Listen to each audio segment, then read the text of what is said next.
நீங்கள் பார்த்துக் கொண்டிருப்பது உங்கள் விஜய்.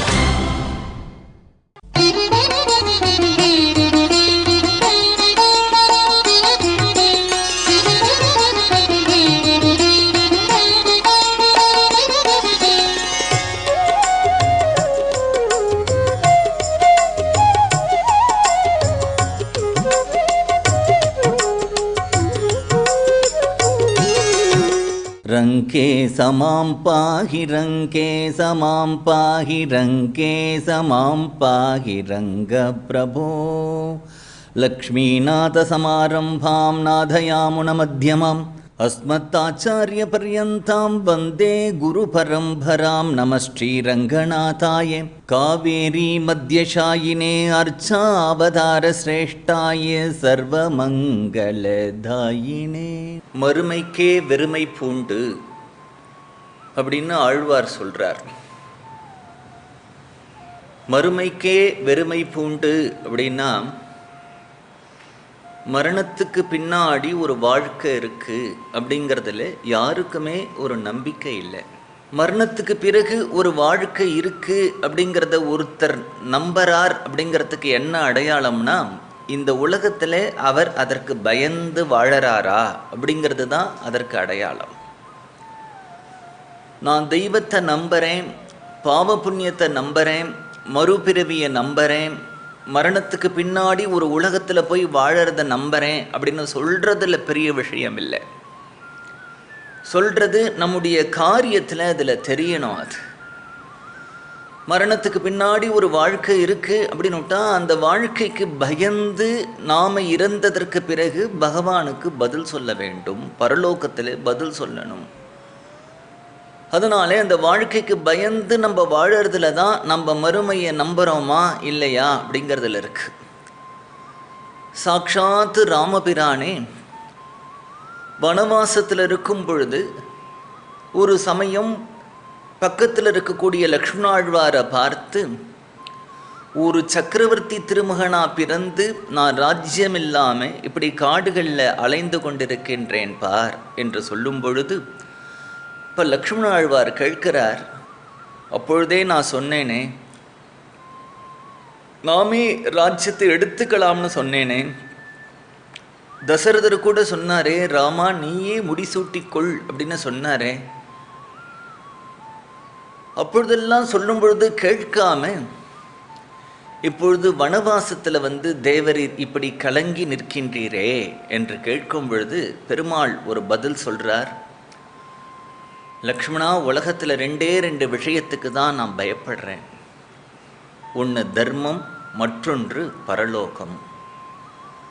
நாம் சின்னதாக தர்மத்திலிருந்து விலகும் பொழுது அதனுடைய ஒரு ஆபத்து நமக்கு தெரியாது. தர்மத்திலிருந்து விலகி விலகி விலகி விலகி விலகி விலகி நாம் வெகு தூரம் போகும் பொழுது அப்பொழுது ஏற்படக்கூடிய ஒரு விபத்து அல்லது நஷ்டம், அதிலிருந்து வெளியில் வர முடியாததாக போயிடும் நமக்கு. ஒரு ரயில் போகும் பொழுது அந்த ரயில் எவ்வளவு அழகாக அந்த தண்டவாளத்திலேயே போகிறதோ அவ்வளவுக்கு அவ்வளவு அந்த ரயில் ஜாக்கிரதையாக போய் சேரும். தண்டவாளத்திலிருந்து விலகித்து அப்படின்னா விபத்துக்கு உள்ளாகும்.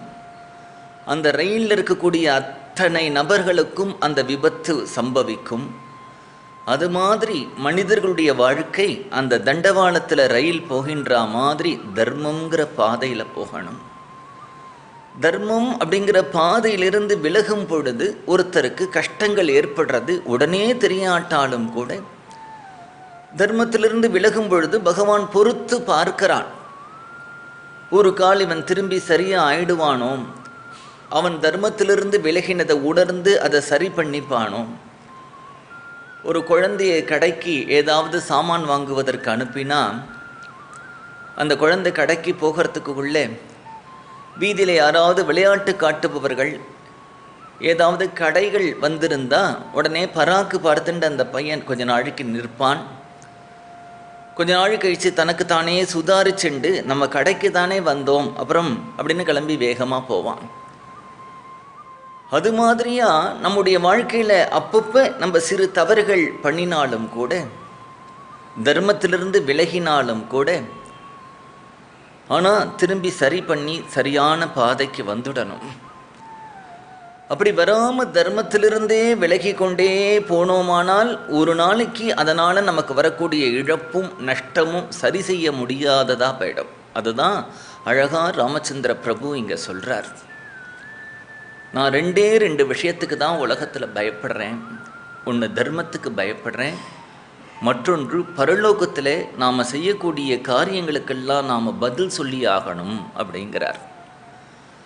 மரணத்துக்கு பிறகு வாழ்க்கை இருக்குது அப்படிங்கிறத நம்பி தான் நம்முடைய மதத்தில் ஸ்ராத்தம் அப்படின்னு வச்சுருக்கா. ஸ்ராத்தம் அப்படிங்கிற சப்தமே ஸ்ரத்தையாக அதை பண்ணணும் அப்படிங்கிறது தான் தெரிவிக்கின்றது. தமிழில் நீத்தார் கடன் இல்லைன்னா திதி அப்படின்னு சொல்லலாம். அந்த திதினாலே நீத்தார் கடன்னாலே நாம் எது ஒரு எள்ளும் தண்ணியும் கொடுக்கின்றோமோ அல்லது யாருக்கு ஒரு வேளை உணவு போடுறோமோ அது இறந்தவர்களை போய் அடையிறதா அடையிறது இல்லையா அப்படிங்கிற விசாரம் அப்புறம் வச்சுப்போம். ஆனால் ஒன்றே ஒன்று என்ன அப்படின்னுட்டா, 10 மாதம் நம்மை கருவிலே சுமந்து பெற்றெடுத்து நம்முடைய மலமூத்திர விசர்ஜனங்கள் எல்லாம் சுத்தம் பண்ணி நமக்கு உடலில் நோவு ஏற்பட்டு நாம் துடிக்கும் பொழுது நம்முடன் சேர்ந்து துடித்து ராத்திரி பகலாக நம்ம தாளாட்டி பாலூட்டி வளர்த்த அந்த தாயையும் தந்தையையும் வருடத்தில் ஒரு நாளாவது அந்த நாளை ஒட்டியாவது நாம் சிந்திக்கிறதுக்கு ஒரு சந்தர்ப்பம் நமக்கு கிடைக்கிறது இல்லையா, நினைக்கிறோம் இல்லையா? அது கூட இல்லை அப்படின்னுட்டா நம்ம போகக்கூடிய ஒரு அவசர வாழ்க்கையில் எல்லாத்தையும் மறந்துட்டு போயிடுவோம். நேரம் இருக்காது நமக்கு. அந்த ஒரு நாளாவது அவர்களை நினைத்து 2 சொட்டு கண்ணீர், நம்ம அம்மா நம்மளை இப்படி வளர்த்தாளே, நம்ம அப்பா நம்மளை இப்படி வளர்த்தாரே, அந்த சிந்தனை வர்றதுக்காகவாவது அந்த திதி அப்படிங்கிறது ஒரு காரணமாக இருக்கு இல்லையா?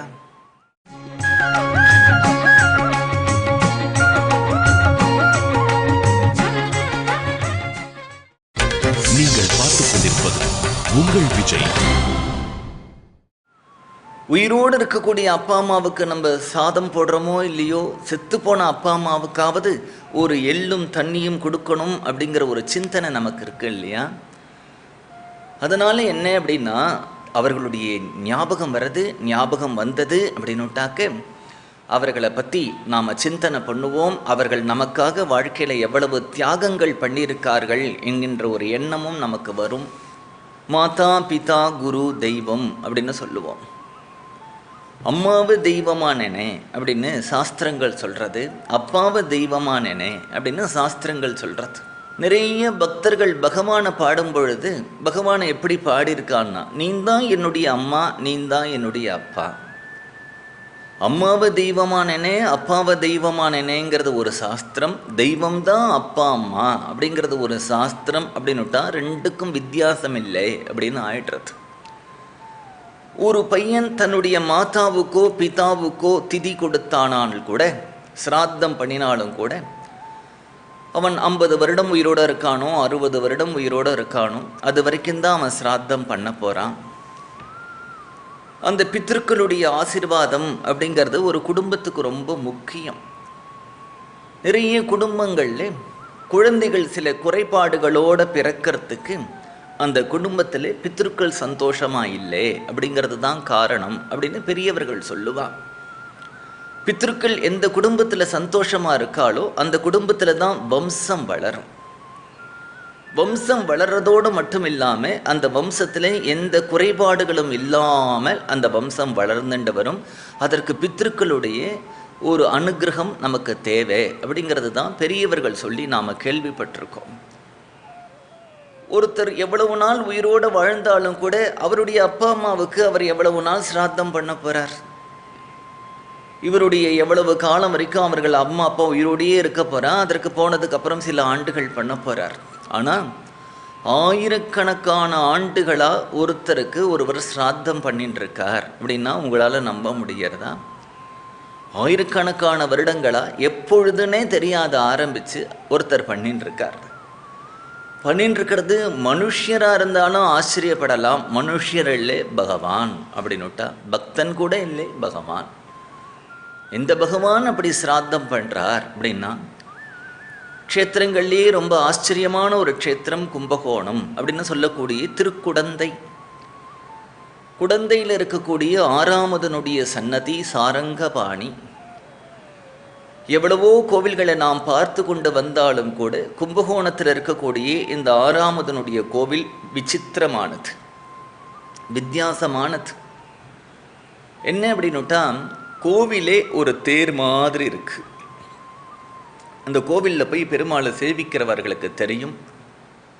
கோவிலில் அந்த ரதம், அந்த ரதத்தில் இருக்கக்கூடிய யானைகள், பெரிய சக்கரங்கள், அந்த ரதத்தில் ஏறுறதுக்கு படிக்கட்டு, ரதத்தில் பெருமாள் உள்ள சயன கோலத்தில் இருக்கக்கூடிய திருக்கோலம், அப்படியே ஒரு ரதம் கீழே இறங்கி வந்ததே கல்லு ரதம் இன்றைக்கும் நம்ம குடந்தையிலே ஆறாமதனுடைய சன்னிதானத்தில் அப்படியே பார்க்கலாம். ஆறாமதனுடைய சன்னிதானத்தில் நாம் உள்ள நுழைந்து பார்க்கும் பொழுது வலது பக்கம் இருக்கக்கூடிய பிரகாரம் பெரிய பிரகாரமாக இருக்குது, இடது பக்கம் இருக்கக்கூடிய பிரகாரம் குறுகிய பிரகாரமாக இருக்குது. அந்த குறுகிய பிரகாரத்தில் தான் கோமலவல்லி தாயாருடைய சன்னதி இருக்குது. எந்த ஒரு கோவிலை அமைக்கும் பொழுதும் 2 பக்க பிரகாரங்களும் சமமாக தான் அமைக்கிறதுங்கிறது வழக்கம். வலது பக்கம் பிரகாரம் எவ்வளவு பெரிதாக இருக்கின்றதோ அதே அளவுக்கு தான் இடது பக்க பிரகாரமும் பெரிதாக இருக்க வேண்டும். இந்த இடது பக்க பிரகாரம் குறுகி இருக்கிறதுனாலேயே பிற்காலத்தில் ஏதோ அந்த இடங்களில் ஒரு ஆக்கிரமிப்பு ஏற்பட்டு இந்த பிரகாரம் குறுகி இருக்கிறது தெரியறது. குறுகினதுனால தாயார் சன்னதியும் அங்கே இடுக்கில் கோமலவல்லி தாயாருடைய சன்னிதானம் இருக்கிறத பார்க்கிறோம். கும்பகோணத்தில் அவ்வளவு அழகான க்ஷேத்திரம். அந்த அழகான க்ஷேத்திரத்திலே காவேரி கரையிலே ஆறாமுதன் சாரங்கபாணி அப்படின்னு சொல்லக்கூடிய அந்த எம்பெருமான் அந்த எழுந்திருந்த கோலத்திலே சேவை சாதிக்கின்றான். அப்படிங்கிறது தான் அந்த பெருமாளுக்கு இருக்கக்கூடிய ஒரு அழகு. பெருமாள் அழகா திருவடியை எப்படி மலர்த்தி கொண்டிருப்பார். அந்த மலர்ந்த திருவடிகளில் நாம் பார்த்தோமானால் கங்கை, யமுனை, கோதாவரி, நர்மதா, சரஸ்வதி, சிந்து, காவேரி போன்ற சப்த புண்ணிய நதிகளும் அந்த பெருமாளுடைய திருவடியில் இருக்கிறத பார்க்கலாம்.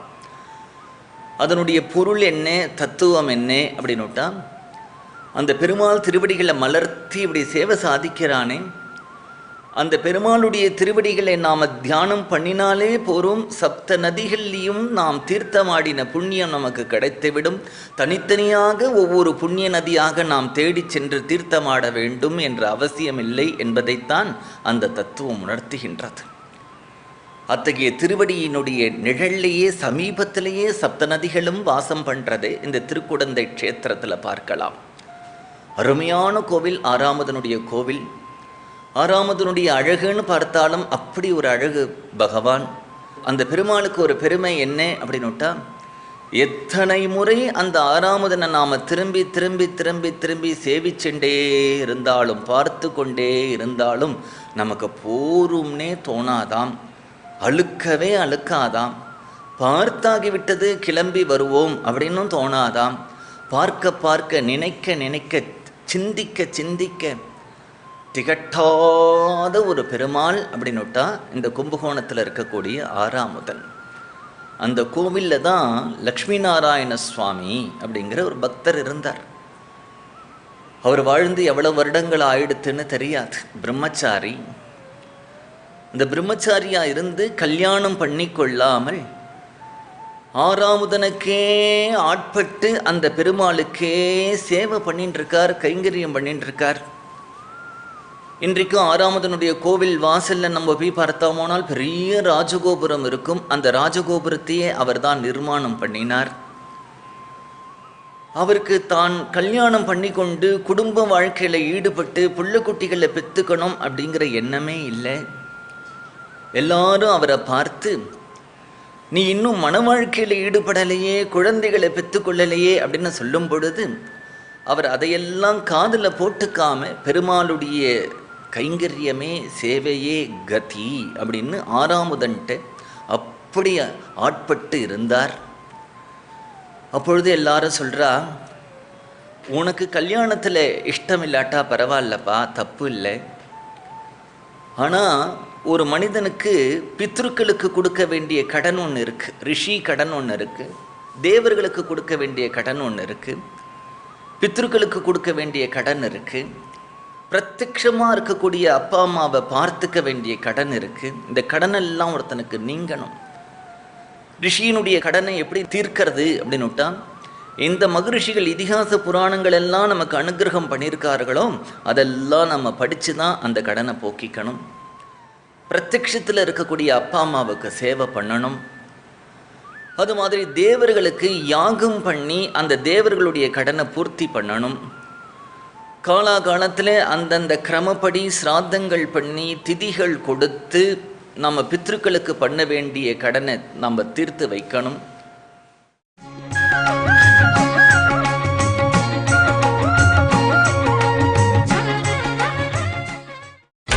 நீங்கள் பார்த்துக் கொண்டிருப்பது உங்கள் விஜய்.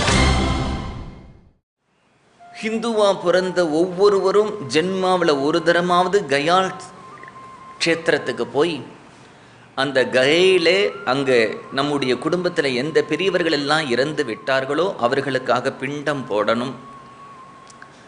ஒரு குடும்பத்தில் நிறைய குழந்தைகள் பிறக்கிறதுனுடைய காரணமே என்ன அப்படின்னு விட்டா, அந்த குடும்பத்தில் வரக்கூடிய யாராவது ஒரு குழந்தையாவது கயால போய் அந்த குடும்பத்தில் வரக்கூடிய பித்ருக்களுக்கு பிண்டம் போட மாட்டானா அப்படிங்கிற எதிர்பார்ப்பில் தான் இவ்வளவு சந்ததிகள் ஒரு குடும்பத்தில் உண்டாகிறது, ஏற்படுறது.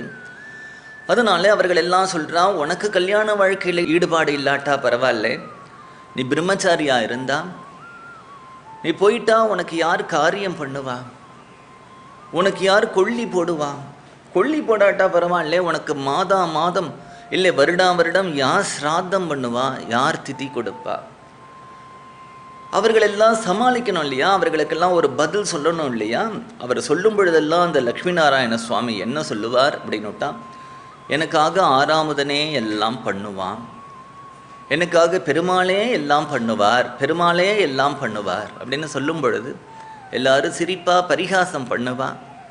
என்னடா வளர்ற, பெருமாள் எப்படிரா சிராத்தம் பண்ணுவார், பெருமாள் எப்படிரா பண்ணுவார், இல்லை எனக்கு பெருமாள் பண்ணுவார், எனக்கு பெருமாள் எல்லாம் பண்ணுவார், பெருமாள் என்னை பார்த்துப்பார், பெருமாள் எனக்கு சிராத்தம் பண்ணுவார் அப்படின்னு சொல்லி சொல்லி சொல்லி தன்னுடைய உடல் ஆவி தன்னுடைய தனம் சேவை எல்லாவற்றையுமே அந்த ஆறாமுதனுக்கு அர்ப்பணம் பண்ணி பக்தி சிரத்தையோடு பெருமாளுக்கு சேவை பண்ணிட்டு இருந்தார் இல்லையா. தீபாவளி அன்றைக்கு அமாவாசை அன்றைக்கு அவருக்கு பகவானுடைய திருவடியை அடைந்தார்.